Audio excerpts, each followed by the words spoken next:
وذكر فإن الذكرى تنفع المؤمنين.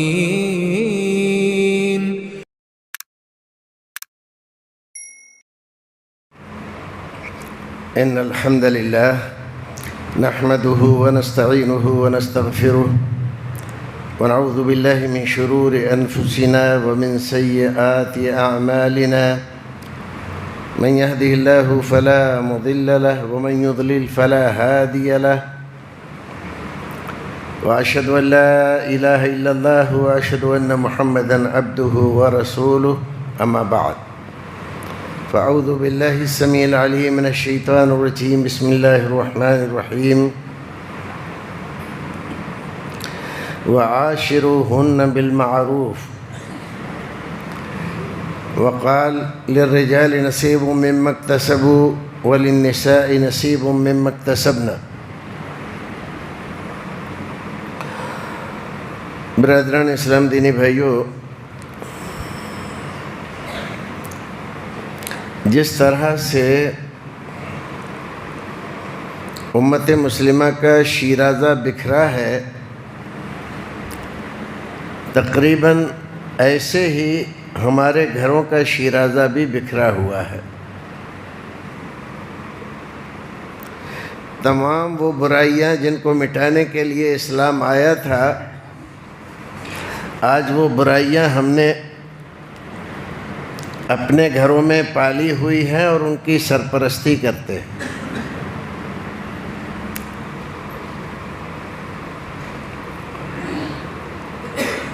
اسلام نے ہر ایک کی ذمہ داری الگ الگ بتائی تھی.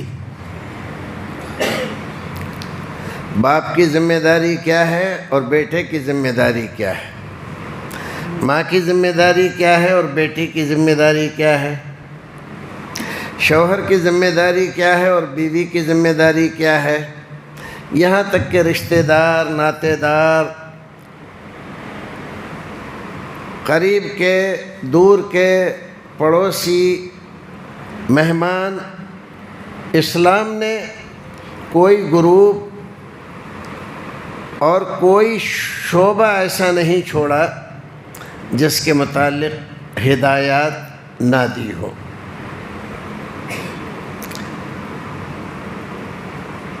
لیکن بدقسمتی ہے ہماری کہ ہم نے رذائل اخلاق کو دل سے لگایا ہے اور فضائل اخلاق سے عاری ہو گئے ہیں. اور اس کی ابتدا یوں ہوئی کہ ہمارے دل میں دین اور دین کے نمائندوں کی وہ اہمیت نہیں رہی جو ہونی چاہیے. دین کے نمائندے علماء کرام، ائمہ مساجد، معلمین اطفال، یہ دین کے نمائندے ہیں. جب ہم انہیں مضبوط کرتے ہیں، ان کا احترام کرتے ہیں، ان کی عزت کرتے ہیں، تو یہ پورے اعتماد کے ساتھ ہمارے سماج کی رہنمائی کرتے ہیں. اور جب ہم انہیں محدود سے محدود کرتے چلے جاتے ہیں اور بات بات پر ٹوکا ٹاکی کرتے ہیں، ایسا کیوں کیا آپ نے، ایسا کیوں کیا، یہ کیوں پڑھ دیا، وہ کیوں پڑھ دیا، خطبے میں یہ کیوں کہا، درس میں ایسا کیوں کہا. اور ہر ایک آدمی یہ سوچتا ہے کہ مولوی صاحب خطبے میں جو کچھ کہہ رہے ہیں کسی برائی سے بچانے کے لیے، کسی برائی کی سنگینی بتانے کے لیے، تو آدمی سمجھتا ہے کہ مولوی صاحب مجھے ہی کہہ رہے ہیں، بجائے اس کے کہ وہ شرمندہ ہو اور اس برائی کو اپنے اندر سے دور بھگائے. تو ہم کیا کرتے ہیں، عالم سے، خطیب سے، اسی سے ناراض ہو جاتے ہیں، یہ تو ہمارے خلاف بول رہے ہیں، ارے ہم نے رکھا ہے، ہم یہ کرتے ہیں، ہم وہ کرتے ہیں، ہم یہ دیتے ہیں، ہم وہ دیتے ہیں، ہمارے خلاف خطبہ دے رہے ہیں. تو اب کیا ہوتا ہے، وہ بیچارے اپنے حوصلے سمیٹتے رہتے ہیں یہاں تک کہ ان کا کام صرف نماز پڑھانے تک رہ جاتا ہے. اور بعض لوگوں کو نماز میں بھی مولوی صاحب آج 1 منٹ زیادہ ہو گیا، 2 منٹ اگر جماعت کھڑی ہونے میں لگ گئے تو مولوی صاحب کہاں رہتے ہیں؟ 2 منٹ کے لیے اتنی زیادہ ٹوکا ٹاکی سختیاں، جبکہ شریعت اسلامیہ نے جماعت کا اختیار عالم کو دیا ہے اور اذان کا اختیار معلم کو دیا ہے. ہم اپنے گھر میں، دکان پہ، یار دوستوں میں، ہوٹل میں بیٹھ کر گھنٹوں برباد کر دیتے ہیں اور کبھی ہمیں احساس نہیں ہوتا کہ دیر ہو گئی. لیکن اگر نماز میں 1-2 منٹ لیٹ ہو جائے تو یوں سمجھو جیسے فلڈ آ رہا ہے، ساری مسجد بہہ جائے گی، ہمارا گھر بہہ جائے گا اگر ہم جلدی گھر نہیں پہنچے تو یہاں سے کیا ہوا؟ علماء کرام نے ٹوکا ٹاکی بند کر دی. اب ایسی بات کہتے ہیں علماء کرام جو آپ کو اچھی لگے، اعمال کے فضائل سناتے ہیں، سورتوں کے فضائل سناتے ہیں، دعاؤں کی فضیلتیں سناتے ہیں، اور اس میں چونکہ ہمارے نفس کے لیے کوئی ایسی بات نہیں ہے جو بری لگے. مولوی صاحب بہت اچھے، کیونکہ مولوی صاحب کسی برائی پہ ٹوکتے نہیں، روکتے نہیں، اس کا عذاب نہیں بتاتے، اس کی سنگینی نہیں بتاتے، اس کا بد نتیجہ کیا نکلے گا سماج میں اس کی طرف توجہ نہیں کرتے. تو ہم کہتے ہیں مولوی صاحب بہت اچھے. جبکہ معاملہ یہ ہے کہ داعی، علماء کرام داعی ہیں، دین کے داعی ہیں، دعوت دینے والے ہیں. امر بالمعروف اور نہی عن المنکر کا فریضہ انہی سے وابستہ ہے.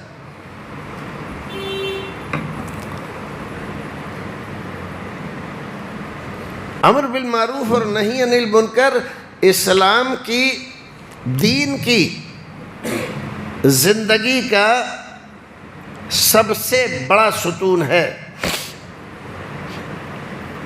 اگر اسلام سے امر بالمعروف اور نہی عن المنکر کو نکال دیا جائے تو مسلمانوں میں جو آج اتنے مسجد میں دکھائی دے رہے ہیں نا ماشاءاللہ، رفتہ رفتہ یہ بھی سب چلے جائیں گے، اور ان کو غیر مسلم بننے میں دیر نہیں لگے گی. یہ فریضہ امر بالمعروف اور نہی عن المنکر، یہ پوری امت کو ذمہ دار بنایا ہے اللہ تعالیٰ نے.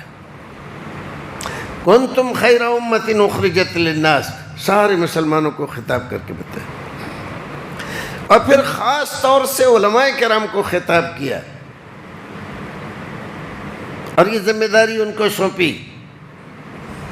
فلولا نفر من كل فرقة طائفة ليتفقهوا في الدين ولينذروا قومهم إذا رجعوا إليهم. یہ دیکھیے، ساری امت کو کہا کہ تم امر بالمعروف اور نہی عن المنکر کے ذمہ دار ہو، اس نظام کو قائم کرو.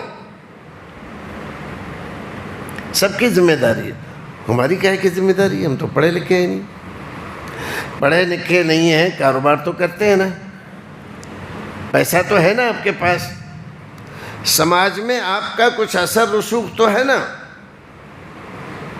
کسی عالم کے خلاف کوئی آدمی بدزبانی کر رہا ہے تو آپ جا کر اس کو کہہ تو سکتے ہیں کہ کیا بکواس کر رہا ہے؟ عالم سے اس طرح سے بات کرتے ہیں کیا؟ کہہ تو سکتے ہیں نا آپ. یہ کہنا ہی آپ کا امر بالمعروف اور نہی عن المنکر کے نظام کو مضبوط کرنا ہے. کیونکہ جو آدمی امر بالمعروف کر رہا ہے، اگر سماج کے لوگ اس کا ساتھ نہیں دیں گے تو یہ نظام قائم کہاں رہے گا؟ سب ایک دوسرے کو گوارا کریں گے. تم بھی اچھے ہو، میں بھی اچھا ہوں، تو مرا حاجی بگو من ترا حاجی بگو۔ اب جب ہم ایک دوسرے کو اچھا ہی اچھا کہتے رہیں گے، اس کی برائیوں پہ نہیں ٹوکیں گے، تو وہ برائیاں ہمارے دل میں، دماغ میں، عادات میں رچ بس جائیں گی، مضبوط ہو جائیں گی۔ پھر ان برائیوں کو چھوڑنا ہمارے لیے دشوار ہو جائے گا، سارا سماج تباہ ہو جائے گا۔ تو ضروری ہے، ایک بات جو میں کہنا چاہتا ہوں کہ علماء کو سپورٹ کریں، ان کا حوصلہ بڑھائیں۔ کس بات کے لیے؟ کہ سماج میں جو بھی برائیاں پنپ رہی ہیں اس کے خلاف بولیے، دھڑلے سے بولیے، زور سے بولیے، ہم آپ کے ساتھ ہیں۔ چاہے آپ ہمارے ہی خلاف بولیں، اگر ہمارے اندر کوئی برائی پائی جاتی ہے تو پتہ نہیں کون سا پل اصلاح کا ہوتا ہے کہ عالم کہہ رہا ہے اس برائی کے خلاف اور ہم چپکے توبہ کر رہے ہیں، اللہ یہ برائی میرے اندر سے دور فرما دے، اور قبول ہو جائے۔ ہر وقت تو قبولیت کا نہیں ہوتا نا، لیکن بعض اوقات قبولیت کے ہوتے ہیں، جو ہم مانگتے ہیں وہ مل جاتا ہے ہمیں۔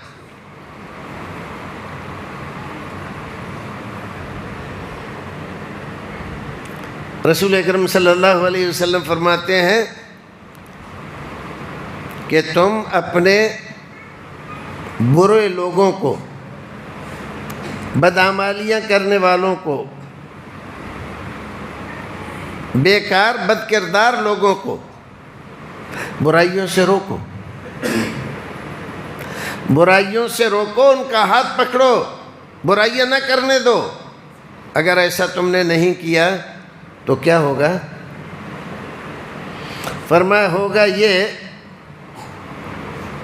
کہ امت کی اکثریت برائی میں ملوث ہو جائے گی، اور پھر جو تمہارے نیک دیندار لوگ ہیں، تہجد گزار، پرہیزگار، حاجی، نمازی، یہ بھی اگر دعا کریں گے نا گڑ گڑا کر، تو اللہ تعالیٰ ان کی بھی نہیں سنے گا۔ جب اکثریت برائی کرنے لگتی ہے اور توبہ نہیں کرتی تو اللہ تعالیٰ نیک لوگوں کی بھی دعائیں قبول نہیں کرتا۔ نیکی یہی نہیں ہے کہ ہم نماز کی پابندی کر رہے ہیں، نماز پڑھ رہے ہیں۔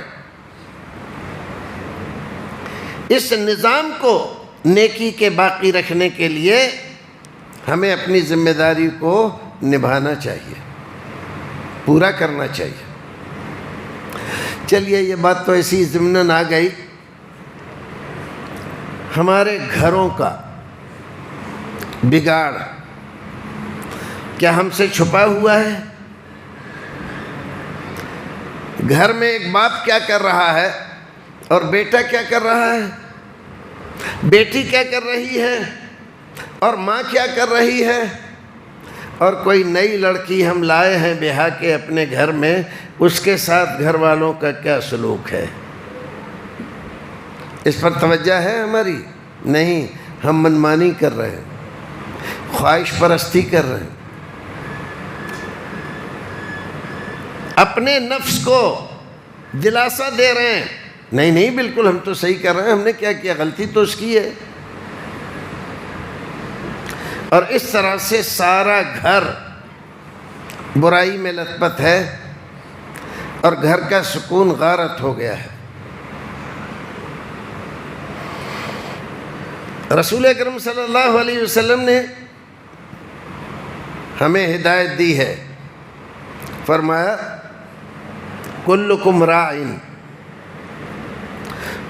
وکلکم مسئول عن رعیتہ فالابو، دیکھیے ہر ایک کو کہا کہ ذمہ دار ہو تم، اور پھر اس کے بعد اس کی تشریح کی۔ باپ اپنی جگہ ذمہ دار ہے، ماں اپنی جگہ ذمہ دار ہے، سماج کا ہر ایک آدمی جتنی صلاحیت ہے اس کے پاس اتنا ہی وہ ذمہ دار ہے۔ صرف مولوی صاحب ذمہ دار نہیں ہیں، صرف خطیب صاحب ذمہ دار نہیں ہیں، آپ بھی ذمہ دار ہیں۔ برائیاں بڑھ اس لیے رہی ہیں کہ صرف مولوی صاحب کو ذمہ دار مان لیا ہم نے، کہ کوئی برائی ہو تو مولوی صاحب کہیں، ہم تو کہیں گے نہیں۔ حالانکہ ہم 4 آدمی اگر مل کر کسی آدمی کے یہاں جائیں، اس کے گھر کا چین سکون غارت ہو رہا ہے، اور سمجھائیں گھر والوں کو، یا جو غلطی کر رہا ہے اس کو، امید ہے حالات بدلیں گے، سدھریں گے، چین و سکون واپس ہوگا۔ لیکن ہم ایسا کر نہیں رہے، برائی کرنے کے لیے اکٹھے ہو کر جاتے ہیں۔ بڑی اچھی فلم لگی ہے، چل رہا ہے کیا؟ ہاں چل رہا ہے۔ تو ایک آدمی لے جا رہا ہے سب کو، سب کا ٹکٹ بھی خرید رہا ہے، اور وہاں چائے پانی کی بھی اگر ضرورت ہے تو وہ بھی سب کر رہا ہے، اور گھر سے مسجد کے لیے نکلے ہیں نماز پڑھنے کے لیے، کسی کو دعوت نہیں دیتے کہ بھائی آؤ اذان ہو گئی نماز نکل جائے گی۔ یہ کیا ہے؟ اسی سے برائیاں پھیل رہی ہیں۔ برائیوں میں ہم ایک دوسرے کا ساتھ دے رہے ہیں، اور بھلائیوں میں ساتھ نہ دیتے ہیں نہ لیتے ہیں، نہ اس کے روادار ہیں۔ ہم کیوں پھٹے میں پیر اڑائیں؟ یہ ان کا مسئلہ ہے، وہ جانے، وہ اپنے گھر میں، وہ اپنی قبر میں، وہ اپنا حساب۔ لیکن آپ جس دین کے ماننے والے ہو اس کا نظام ایسا نہیں ہے، یہ آپ کا اپنا نظام ہے جو آپ کہہ رہے ہو کہ ہم ذمہ دار نہیں ہیں، فلاں فلاں لوگ ذمہ دار ہیں۔ آج کتنے افسوس کی بات ہے، نوجوان بچیاں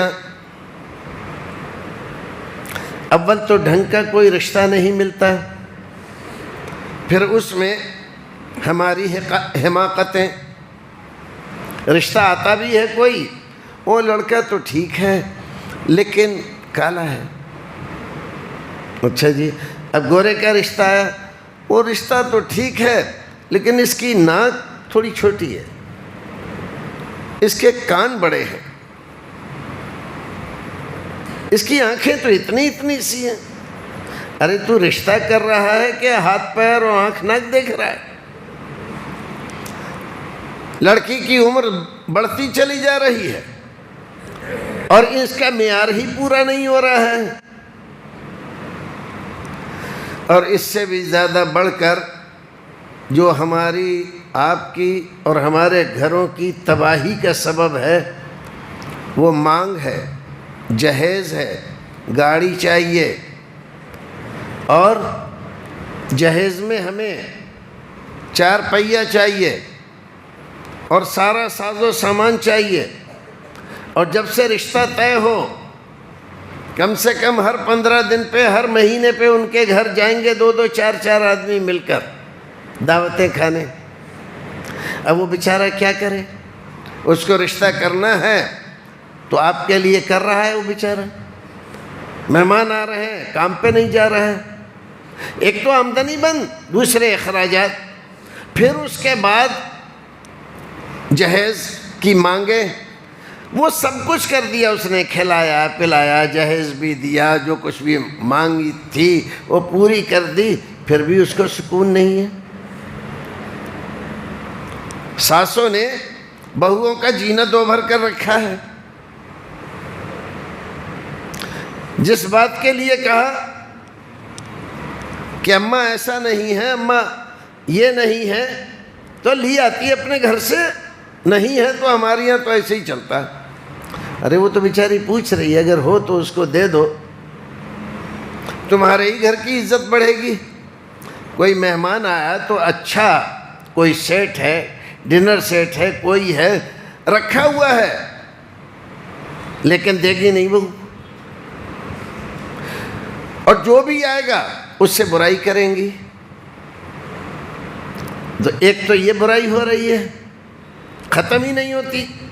دوسرے، اگر وہ اچھا خاصا جہیز اور پیسے لے کر آئی ہے تو ساس کو پانی نہیں پلائے گی، سسر کو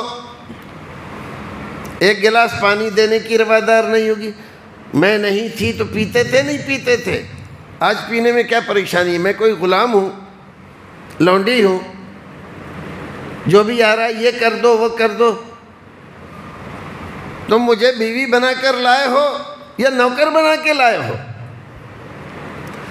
وہ خود جو کہہ رہی ہے وہ تو کہہ ہی رہی ہے، وہ یہاں سے شکایتیں کر رہی ہے اپنے گھر، اماں یہ تو ایسے ہیں، ان کے یہاں تو یہ ہوتا ہے، ان کے یہاں تو یہ نہیں ہے، ان کے یہاں تو وہ ہے، اور آج ہماری ساس ایسا ایسا کہہ رہی تھی۔ اب وہ بد دماغ ہے، اپنی لڑکی کو بجائے سمجھانے کے وہ کہہ رہی ہے کہ دیکھ ایک کہیں تو دو کیسے جواب دینا، ہم ان سے پیچھے نہیں ہیں۔ ہونا تو یہ چاہیے تھا کہ بیٹا یہ کچھ دنوں کی باتیں ہیں، یہ تمہیں سمجھ لیں گے، تم ان کو سمجھ لو گی، اب یہی تمہارا گھر ہے، لہذا شکایتیں مت کرو اور پیار محبت سے رہنے کی کوشش کرو اور برداشت کرو، صبر کرو۔ یہ جو تلقین تھی جو قرآن میں، حدیث میں، ہمارے سلف میں پائی جاتی تھی، رفتہ رفتہ سب ختم ہو گئی۔ اب ہم تہذیب کہاں سے سیکھ رہے ہیں؟ ٹی وی سے، سوشل میڈیا سے، فلموں سے۔ مولوی صاحب جو تہذیب بتاتے ہیں وہ تو اولڈ ہو گئی، اس کا زمانہ نکل گیا۔ آج کل ایسا کیا ہو رہا ہے؟ اتنا مشکل کر دیا ہے نکاح کو کہ شریعت اسلامیہ نے جتنا آسان بنایا تھا اتنا زیادہ ہم نے اس کو مشکل کر دیا،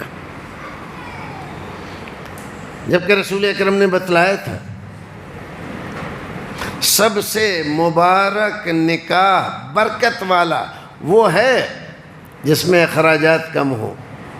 اور ہم کیا کہتے ہیں؟ ہم کہتے ہیں بھائی فلاں صاحب نے شادی تو بہت اچھی کی، بڑی معیاری کی، کیوں؟ اس لیے کہ جہیز بہت سارا تھا، کھانے کے آئٹم بہت زیادہ تھے، اور تمام محلے اور دور دراز کے لوگوں کو بھی انوائٹ کیا تھا۔ یعنی جتنا اس نے خرچ کیا اتنا ہی اچھا ہے وہ، چاہے وہ سود پر روپیہ لے کر آیا ہو، چاہے اس نے شادی کے لیے لون لیا ہو، لیکن آپ کو ضرور دے وہ، چاہے بعد میں زندگی بھر کما کما کے وہ سود اتارتا رہے اور سود نہ اتر پائے، مر جائے۔ یہ مسلمانوں کے کام ہیں، مسلمانوں کو ایسا ہونا چاہیے۔ قرآن کہتا ہے المؤمن اخو المؤمن، مومن مومن کا بھائی ہے، تو بھائی کے ساتھ ہم یہ سلوک کرتے ہیں۔ رسول اکرم فرماتے ہیں کہ اگر کوئی اچھا رشتہ دیندار لڑکے کا آئے تمہارے گھر، فَزَوِّجُوهُ تَرْضَوْنَ دِينَكُمْ دِينَهُ وَخُلُقَهُ فَزَوِّجُوهُ۔ اگر لڑکا اخلاق مند ہے اور دیندار ہے، نمازی ہے، تو وہاں رشتہ کر دو۔ جو پریشانیاں تمہیں نظر آ رہی ہیں، اس کی آمدنی بہت کم ہے، یہ ہے وہ ہے، یہ سب اللہ رب العزت پورا کر دے گا۔ اب دو طرح کی شکایتیں ہماری ہیں۔ لڑکی والے کہیں گے کہ مولوی صاحب کوئی رشتہ ہو تو بتائیے، لڑکے کا جب کرنے کے لیے کریں گے تو امام صاحب ہیں، مؤذن کو بھی پتہ نہیں چلے گا کب کر دیا، جہاں زیادہ پیسہ مل رہا ہے وہاں پر کر دیا۔ بھائی یہی چیزیں ہماری پریشانی، مصیبت اور گھر کی بربادی کا سبب۔ رسول اکرم صلی اللہ علیہ وسلم نے خدمت، محبت، قناعت، صبر، سکون، برداشت، یہ ساری صفات ہیں جس کے اوپر سماج کو تیار کیا گیا تھا۔ لیکن ہمارے یہاں ان تمام چیزوں کو اٹھا کر طاق پہ رکھ دیا گیا ہے اور قطعاً اس کی پرواہ نہیں کی جا رہی ہے، تو ہم پریشان ہیں۔ آدمی کی جیسے ہی تھوڑی عمر بڑھی اور کمانا چھوڑ دیا اس نے، گھر بیٹھ گیا، اب گھر والوں کے نزدیک اس کی کوئی قیمت نہیں ہے۔ اگر اسے بیماری ہو جائے، کھانسی وانسی ہو جائے، تو بہو سے لے کر اپنی بیوی، بچے اور بچیاں تک کہتے ہیں دن بھر یہاں کھوکھو کھوکھو کرتے رہتے ہیں، ضرورت مسجد میں جا کر بیٹھو، اللہ اللہ کیا کرو، تو وہ گھر میں ہمیں گوارا نہیں کر رہی ہیں۔ یہ اخلاقیات ہیں، تباہ کر دیا ہم نے اخلاقیات کو، جبکہ رسول اکرم نے فرمایا کہ اخلاق پر انما بعثت لاتمم مکارم الاخلاق، میرے آنے کے جو اور مقاصد ہیں ان میں ایک بڑا مقصد اخلاقیات کو استوار کرنا، ان کو بڑھانا اور سماج میں اس کو پھیلا دینا۔ رسول اکرم صلی اللہ علیہ وسلم نے جو ہدایتیں دی ہیں وہ اتنی ہیں کہ اگر کوئی آدھی بھی ان میں سے فالو کر لیتا ہے تو اس کے گھر میں سکون اور اطمینان ڈیرے ڈال لے گا۔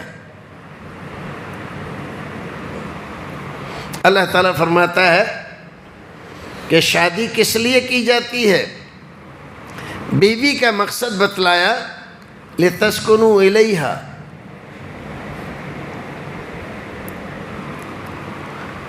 تسکین کے لیے۔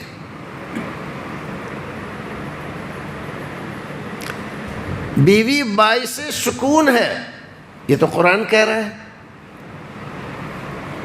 لیکن آج کل بیویاں ہمارے گھروں کی مصیبت بنی ہوئی ہے۔ اور ایک اور طبقہ ہمارے یہاں پیدا ہو رہا ہے، جو لڑکیاں اسلامی تعلیمات پڑھ رہی ہیں، پڑھ کر آ رہی ہیں، کون مولوی ان لوگوں کو پڑھا رہے ہیں، تو یہاں پر آ کر شوہر سے کہتی ہیں میری شادی تمہارے ساتھ ہوئی ہے، میں تمہاری خدمت کروں گی، تمہارے ماں باپ کی نہیں، ان کا کام میں نہیں کروں گی، میرے ذمہ نہیں ہے، شریعت میں ایسا کوئی قانون نہیں ہے۔ ارے اسلام پڑھنے کے بعد ایسی صورتحال، قرآن اور حدیث کی تعلیم حاصل کرنے کے بعد یہ بھول جاتی ہیں کہ جس صورتحال سے میری ساس گزر رہی ہے، ایک وقت آنے والا ہے کہ میں بھی اسی صورتحال سے گزروں گی۔ بیماری ہاری ساری چیزیں لگی ہوئی ہیں۔ آج آپ اپنی ساس کو پانی پلانے کے لیے تیار نہیں ہو، تو جب آپ ساس بنو گی تو کیا تمنا نہیں کرو گی کہ مجھے میری بہو پانی پلائے، کھانا دے؟ تو کیسے کرو گی؟ تو یہ مسائل سمجھنے کے ہیں۔ بیوی اس لیے ہے لِتَسْكُنُوا إِلَيْهَا وَجَعَلَ بَيْنَكُمُ الْمَوَدَّةَ، محبت، ہمدردی، خیر خواہی اور سکون۔ آدمی گھر سے صبح نکلتا ہے، شام کو آتا ہے، اپنے کاروبار میں کس کس سے الجھتا ہے، لڑائی کرتا ہے، حجت کرتا ہے، کہاں کہاں ناراضگی ہوتی ہے، کیا کیا اس کا ہوتا ہے، شام کو اپنے گھر آتا ہے۔ اگر بیوی لائق ہے، ہوشیار ہے، سمجھدار ہے، تو آتی ہے تو مسکرا کر اس کا استقبال کرتی ہے۔ مرد آیا، مسکرا کر اس کا استقبال کیا، اس کے لیے پانی پیش کیا، معلوم ہے اتنے بج کر آئیں گے تو پہلے سے چائے تیار کر کے رکھی ہوئی ہے، آئیے آئیے، اس کا سامان لیا، رکھا، بٹھایا، چائے پلائی۔ گھر کے باہر سکون نہیں تھا، گھر آیا تو سکون ہی سکون ہے۔ سب مشقتیں، گالیاں، لڑائی جھگڑے سب بھول گیا جو باہر کر کے آیا تھا۔ تو ایسا آدمی اگر بیوی اس کے ساتھ اس انداز سے پیش آئے تو کیا ایسی بیوی کو یہ دور کرے گا؟ اس کو ستائے گا؟ اس کو مارے گا؟ نہیں۔ تو کیا ہے، ہمارے سماج کا ہر فرد اپنی اپنی منمانی پہ لگا ہوا ہے۔ اگر ساس جیسے اپنی بیٹی کہیں بیاہتی ہے تو اس داماد کو سمجھاتی ہے، بیٹا میری بچی بہت بھولی ہے، اس میں چالاکی نہیں ہے، اگر کوئی ایسی ویسی بات ہو جائے تو معاف کر دینا اس کو، یہ بھولی ہے، اس کو آتا نہیں ہے کچھ، تو چونکہ اس کی بیٹی ہے لہذا وہ بھولی ہے، اور اس کا بیٹا جس کو بیاہ کر لایا ہے وہ بھولی نہیں، وہ شیطان کی خالہ ہے۔ اس کے ساتھ جو تم کر رہی ہو اور اپنے لڑکے کو اکساتی ہو، آگے اچھا ہے، زندگی اجیرن کر رکھی ہے ہماری، تو کیا ہوا اماں؟ ارے ہوتا کیا، تم اپنی لاڈلی سے جا کر پوچھو، ہماری تو سنتا ہی نہیں کوئی گھر میں۔ اتنی شکایتیں، اور اس کو پارا اس کا بڑھا دیا کہ وہ جا رہا ہے تو بھلے طریقے سے اس سے بات بھی نہیں کر رہے، اور یہیں سے کھٹ پٹ اب یہ بھی تعویذ لا رہا ہے، وہ بھی تعویذ لا رہی ہے، اور اس لڑکے کو پاگل کرنے کے لیے طرح طرح کے تعویذ، ٹونے ٹوٹکے اور جادو کیا کیا کروا رہے ہیں۔ ایسے گھر بسیں گے کیا؟ دیکھو، گھروں کا سکون اور چین اسلامی تعلیمات میں ہے۔ قرآن کہتا ہے وَعَاشِرُوهُنَّ بِالْمَعْرُوفِ، سورہ نساء میں، عورتوں کے ساتھ بھلے طریقے سے برتاؤ کرو،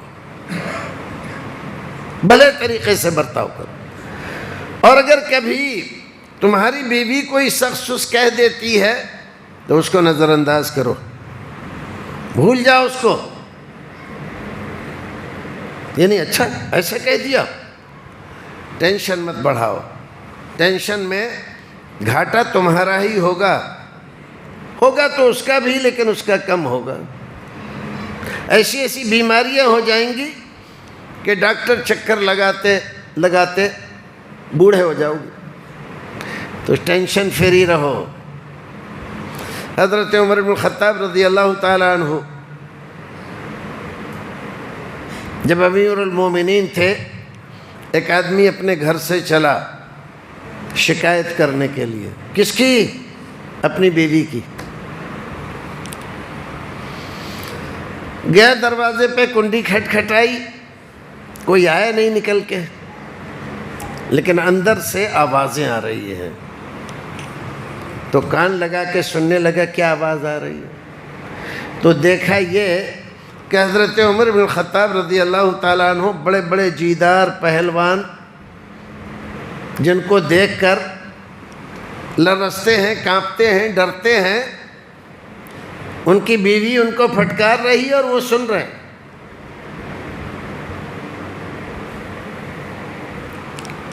تو اس آدمی نے 3 بار کنڈی کھٹکھٹائی، پھر چلایا۔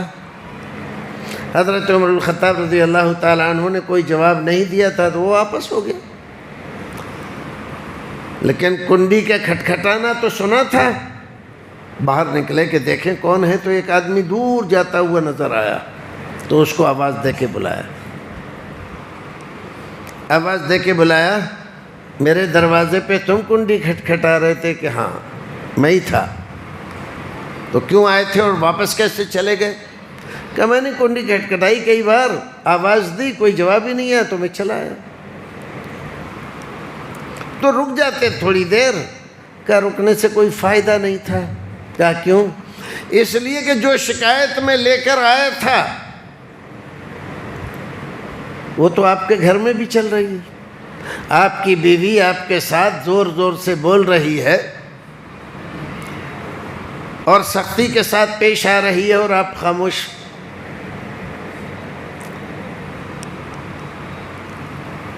یہی حال میرے گھر کا ہے. میں نے سوچا جب آپ ہی اس بیماری میں مبتلا ہیں تو میرا کیا بھلا کریں گے, اس لیے میں چلا آیا. تو آپ نے اس سے کہا دیکھ بھائی یہ عورتیں ہیں, ان کو اللہ رب العزت نے جیسے آدم کو بنایا تھا نا مٹی سے, ان کو نہیں بنایا مٹی سے. ان کو آدم کی پسلی سے بنایا جو ٹیڑھی ہوتی ہے. تو کجی تو ان کی فطرت میں ہے, اور اللہ رب العزت نے لطافت, خوبصورتی, نزاکت, یہ ساری چیزیں اللہ رب العزت نے مرد کے مقابلے میں عورت کو زیادہ دی ہے, کیونکہ ڈائریکٹ مٹی سے نہیں بنایا, آدم سے بنایا ہے. تو بہت ساری برائیاں تو اس کے اندر تیری ہیں, کیونکہ تجھ سے ہی تو بنایا ہے. مرد کی بہت ساری برائیاں ہیں عورت کے اندر, تو کبھی کبھی وہ چمک جاتی ہیں. لیکن بھائی ذرا یہ تو دیکھ یہ کتنی مفید ہیں. جب ہم ان کو بیاہ کے لاتے ہیں تب ہمارا گھر گھر کہلاتا ہے. کہیں آپ نے دیکھا ہے کہ کسی مرد کو گھر والا کہتے ہوں؟ عورتیں ساری گھر والی کہلاتی ہیں. تو گھر کس کا ہے؟ عورت کا ہے. گھر عورت ہی سے ہے, اسی لیے وہ گھر والی کہلاتی ہے. میری گھر والی ایسی ہے اور میری گھر والی ویسی ہے.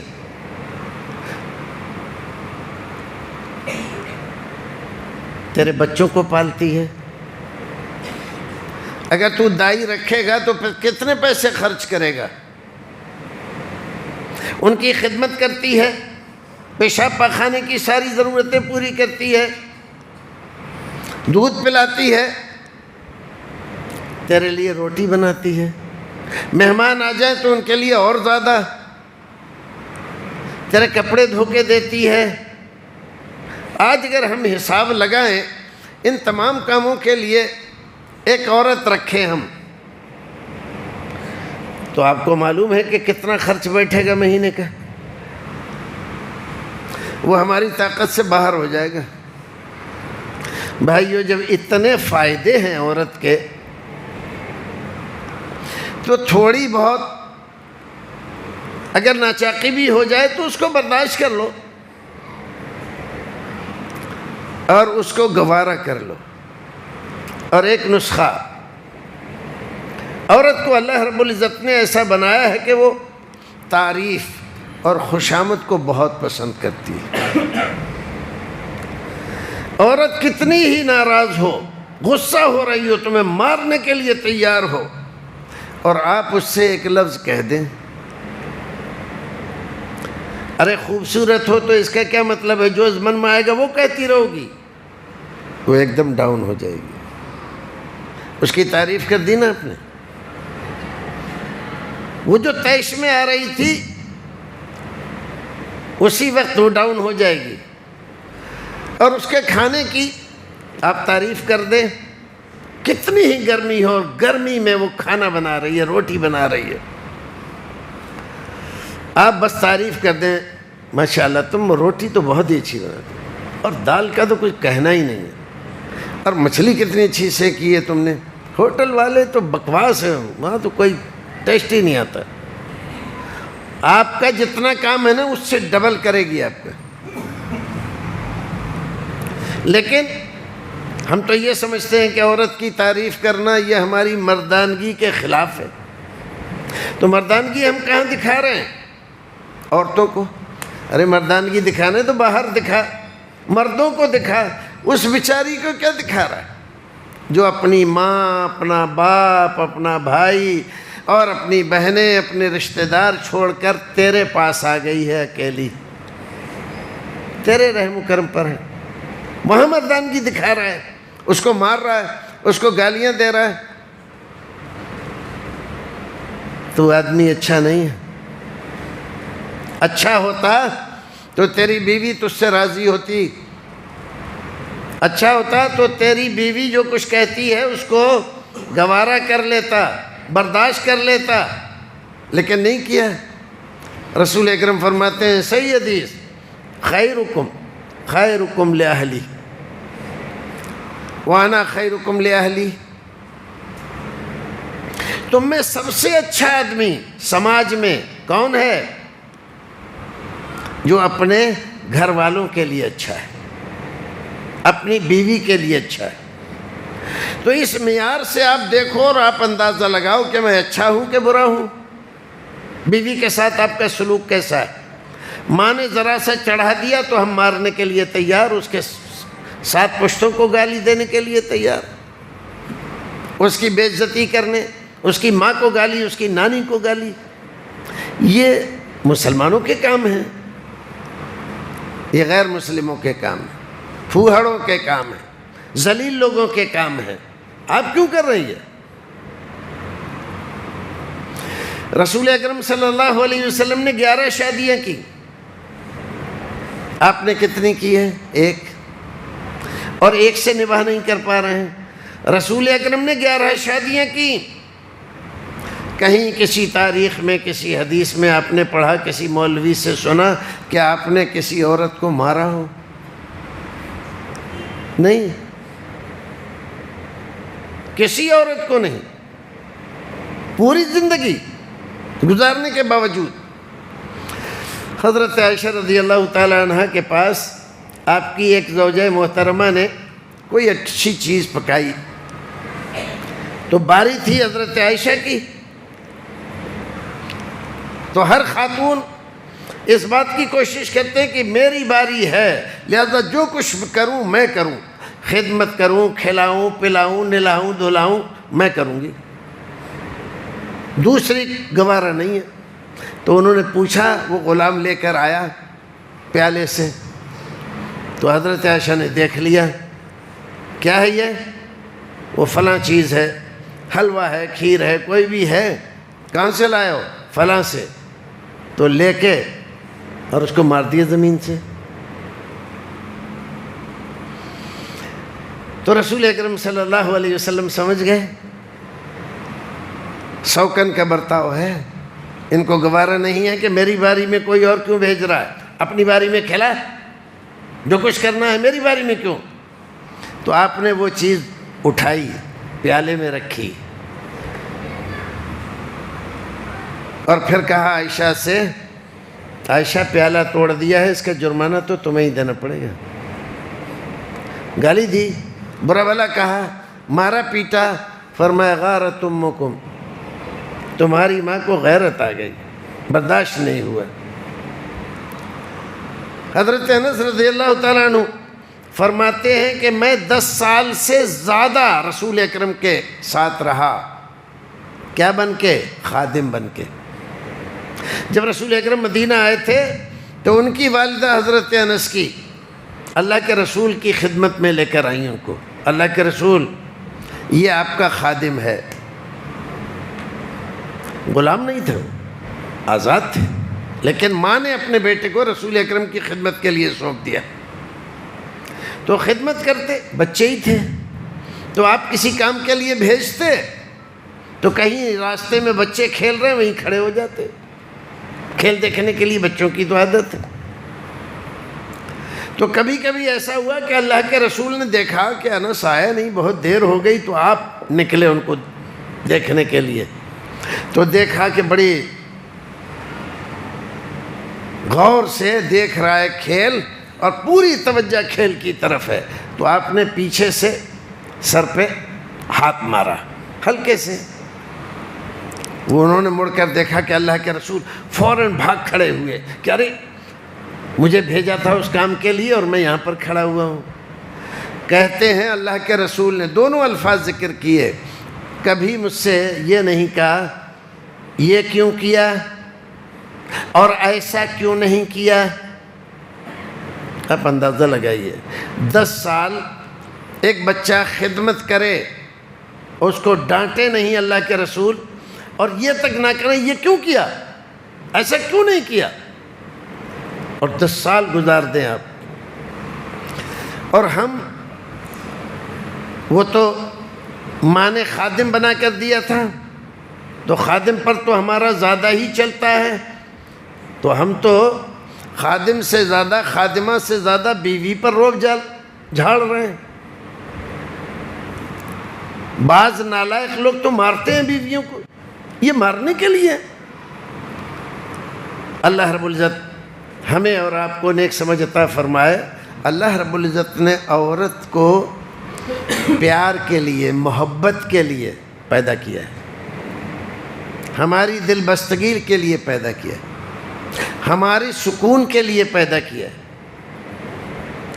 حضرت آدم کو اللہ تعالیٰ نے پیدا فرما کے جنت میں ڈال دیا تھا، جاؤ رہو سو کھاؤ پیو، جنت میں تھے اور دل نہیں لگ رہا تھا۔ بتائیے، دل میں نہیں لگ رہا جنت میں،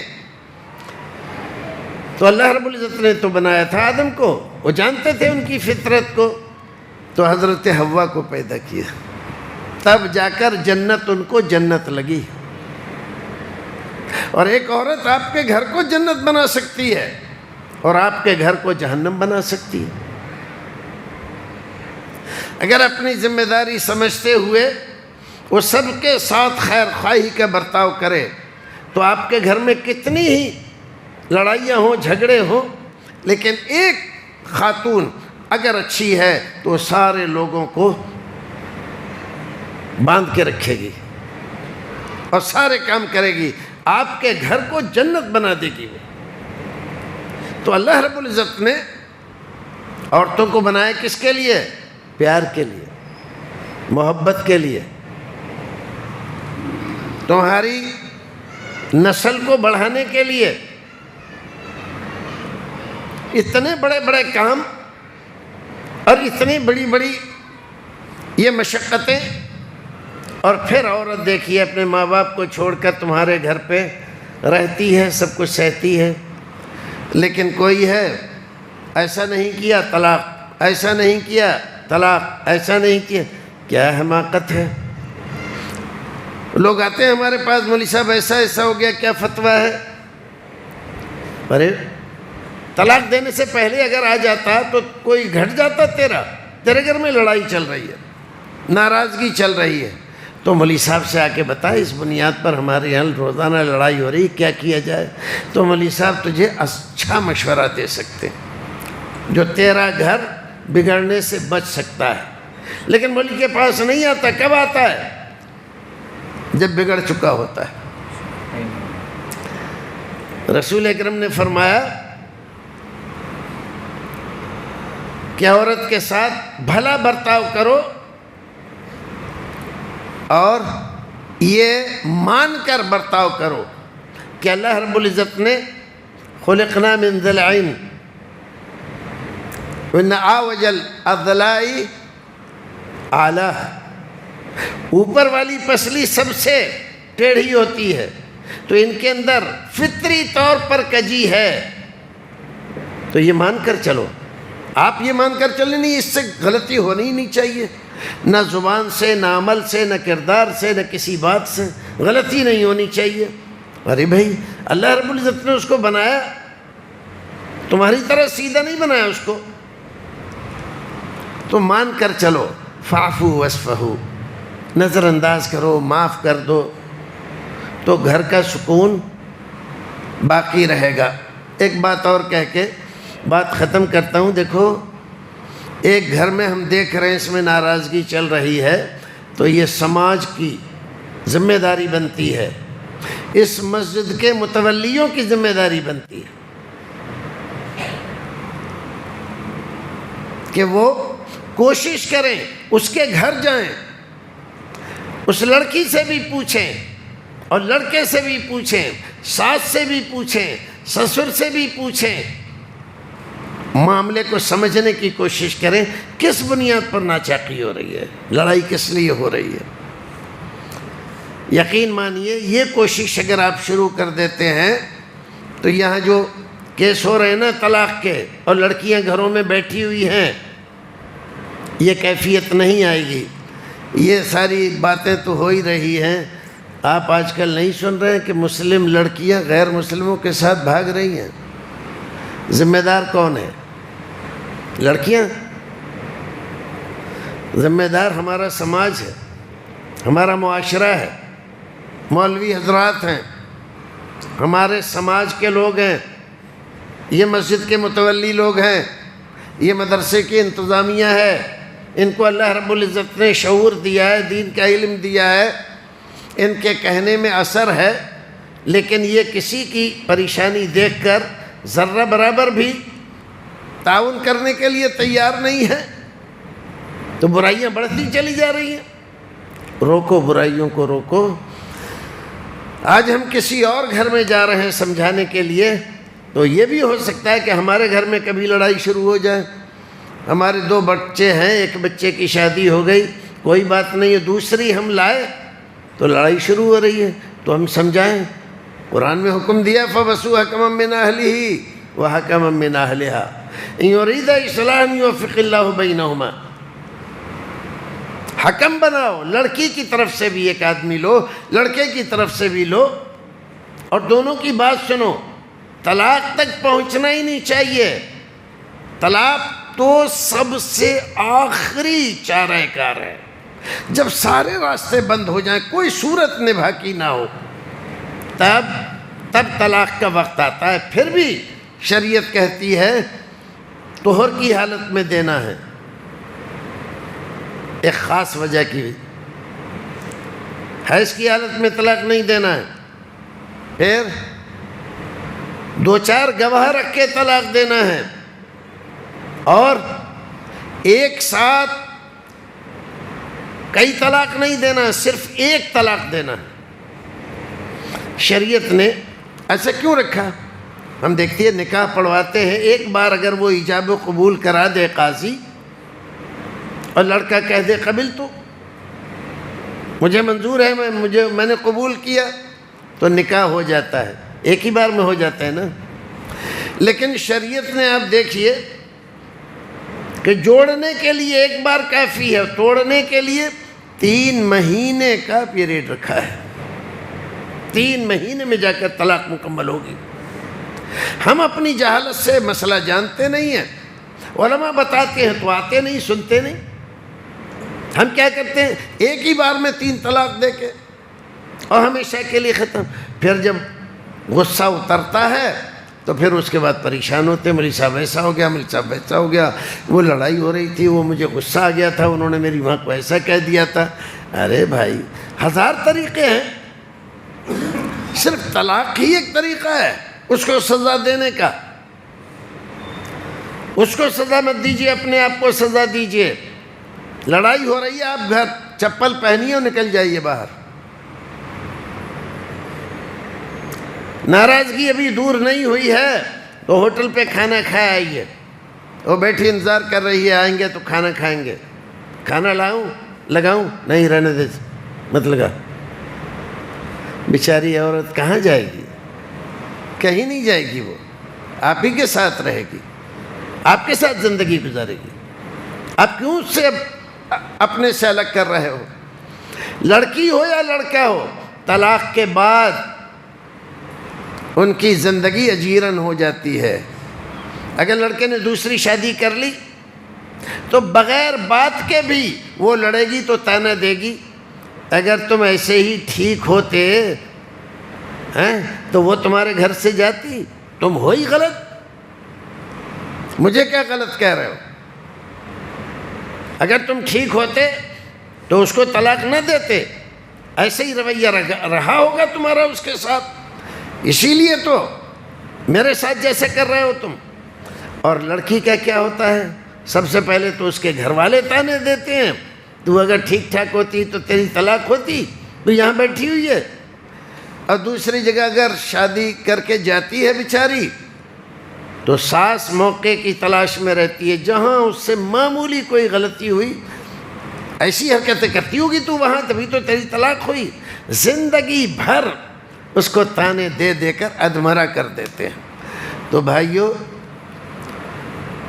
وقت تو ہمارا ختم ہو رہا ہے، مولوی صاحب پریشان ہو رہے ہیں، سارا وقت اسی میں چلا جا رہا ہے، اور بات جو کچھ کہنے کی تھی، سماج کا مسئلہ ہے، ہر گھر کا مسئلہ ہے، تو لمبا ہی ہونا چاہیے، لیکن آپ اپنے گھر کو سدھارو، پیار محبت سے رہو، عورتوں کی